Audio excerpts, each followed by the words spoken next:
Hi and welcome. We are embarking on an exciting journey through the book of Nehemiah. Early this year I read Nehemiah in one setting and couldn't help but notice numerous parallels to where we are as a ministry at this time. So I purposed to launch this video podcast so you and I could be mentored together by Nehemiah.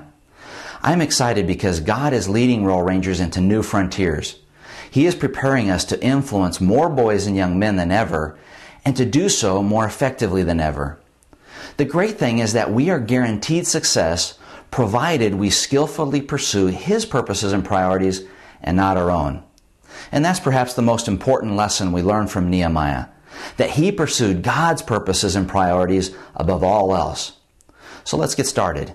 And naturally, the best place to start is at the beginning, chapter 1 and verse 1. Nehemiah intentionally records where he was.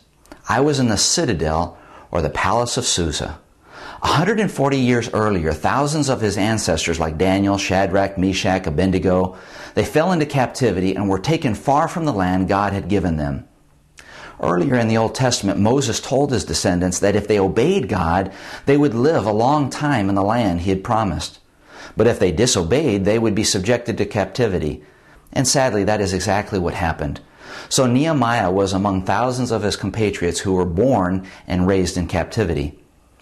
By study of the Word, Nehemiah came to understand that his nation had been given into captivity because they had not made God's purposes and priorities their own. And that knowledge forged Nehemiah into a God-focused leader. So here in the opening of his biography, Nehemiah was in the palace and in a place of influence, serving King Artaxerxes as his cupbearer, and his compatriots were being given the option to repatriate Judah. While he may have preferred the security of the familiar and the prestige of his position, Nehemiah recognized God wanted him to step out in faith and move beyond where he was in the palace. In verse 3, Nehemiah asks his brother Hanani, who had just returned from Jerusalem, about the exiles and the condition of the city. And here's his report. Those who survived the exile and are back in the province are in great trouble and disgrace. The wall of the city is broken down and its gates have been burned with fire. Once he heard this, Nehemiah sat down and wept. He recognized the need and his heart was broken. After all, this was God's city. With the walls broken down, God's name and reputation were being impugned each time a Gentile traveler passed by the city. What is more, the city's inhabitants were vulnerable to attack. Jesus calls us to recognize the condition of those who are separated from His love. In John 4:34, He said, "Open your eyes and look at the fields. They are ripe for harvest." One commentator wrote, "Sadly, few people look, fewer see, and even fewer weep as did Nehemiah." Nehemiah recognized the need and moved from where he was in Susa to Jerusalem 800 miles away. His mission was to rebuild the walls around the city and, more importantly, return God's Word to its rightful place of priority in the lives of His people. Nehemiah was no longer content. God was calling him to a place beyond the palace, beyond the security of the known. You know, it's unnerving to turn your back on the familiar, but moving beyond where you are it may not be easy, but it's always required of true leaders.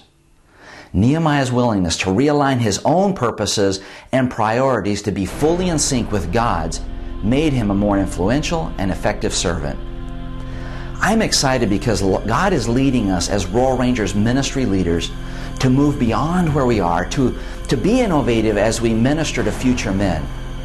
And as we move obediently beyond the familiar, God will help us influence more boys and young men than ever, and to do so more effectively than ever. His purpose and priority for Royal Rangers is that we would evangelize the world, equip the next generation of Christ-like men, and empower lifelong servant leaders. As we make this journey of renewal in Royal Rangers together, God is calling us, just as He did Nehemiah, to move beyond where we are. If you have read the Seek and Save articles, you know we are making some important and exciting adjustments to Royal Rangers.